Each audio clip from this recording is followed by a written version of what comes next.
Nas vizinhanças de um certo ponto x0, podemos pensar em aproximar o comportamento dessa função através de uma série de potências, função da distância entre o ponto x, na qual queremos determinar o valor aproximado de f, e o ponto x0. Um somatório de infinitos termos, em que cada termo é o produto de uma constante Cn por uma potência de x menos x0 elevado a n.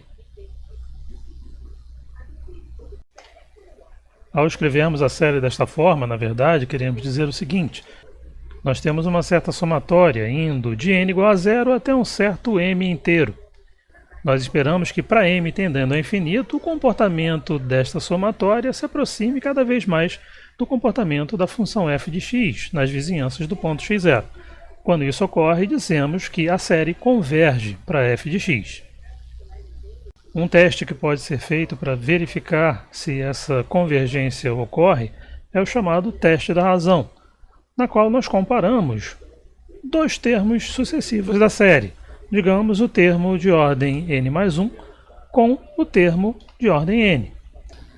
Na verdade, não importa muito o sinal da razão entre esses dois termos, portanto, geralmente tomamos o módulo dessa razão. E queremos observar o que acontece com essa razão entre dois termos sucessivos da nossa série quando n tende a infinito. Vamos chamar então este limite de L.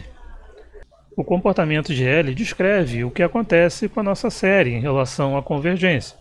Observe que, por definição, L é um número maior ou igual a zero. No entanto, o que realmente importa em relação à convergência da série é o valor de L com relação à unidade.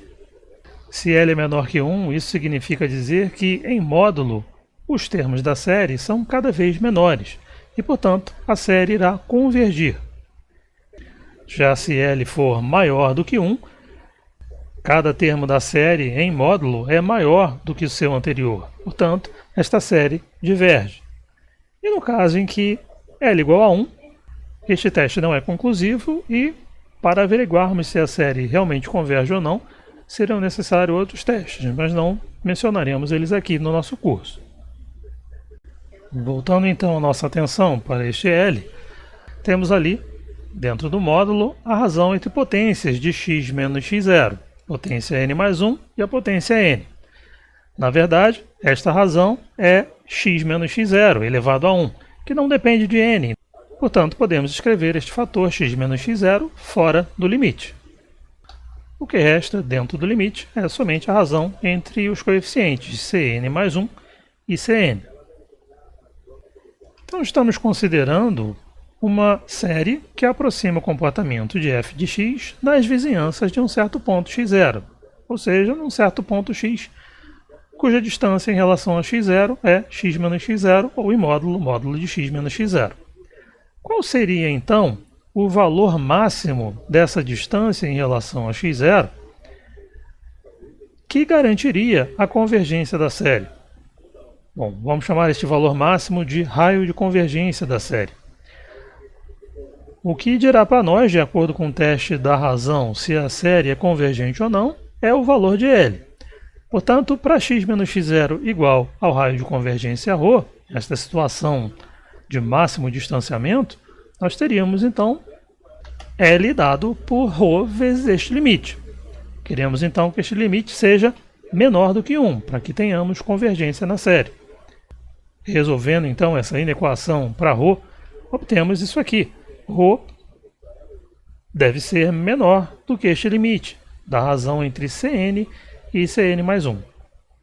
Isso significa dizer que nós vamos ter, para esta série, um intervalo em torno de x0, de amplitude ρ, ou seja, um intervalo que vai desde x0 menos ρ até x0 mais ρ, um intervalo aberto, no qual a série irá convergir. Este intervalo é chamado de intervalo de convergência desta série.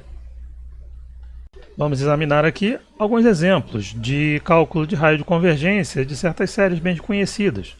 Por exemplo, a função logaritmo de x pode ser expandida em série de Taylor em torno do ponto x0 igual a 1, não em torno do ponto x0 igual a 0, porque neste caso a função logaritmo não está definida no ponto, mas ela está bem definida no ponto x0 igual a 1.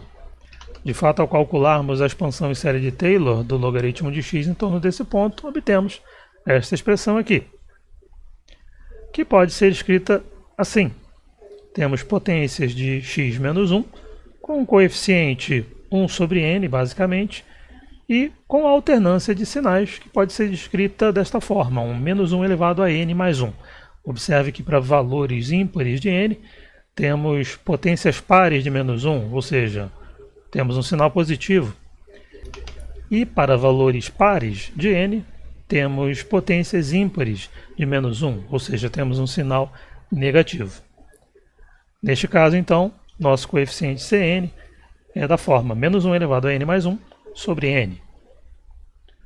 Vamos então calcular o raio de convergência, dado por esse limite. Temos então o Cn dividido por Cn mais 1, que equivale a isso aqui. Bom, podemos escrever, né, esse módulo como produto de dois módulos, desta forma.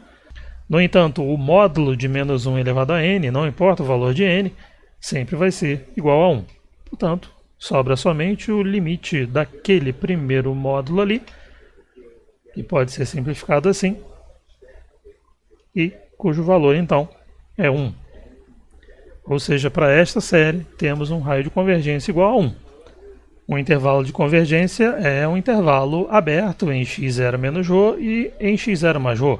Portanto, nesse caso, é um intervalo aberto em 0, aberto em 2. Vamos então a um outro exemplo, agora com a função exponencial de x, em torno do ponto x0 igual a 0. Obtemos uma expansão em série com essa forma, que pode ser escrita assim. Ou seja, neste caso, os coeficientes Cn são da forma 1 sobre n fatorial. Calculando então o raio de convergência através do limite desta razão, de Cn e Cn mais 1, quando n tende a infinito, obtemos isso aqui. Portanto, temos isso aqui. E neste caso, o nosso raio de convergência é infinito. Ou seja, o intervalo de convergência desta série é o intervalo que vai de menos infinito até mais infinito. Isso significa dizer que a série vai convergir para todo valor real de x.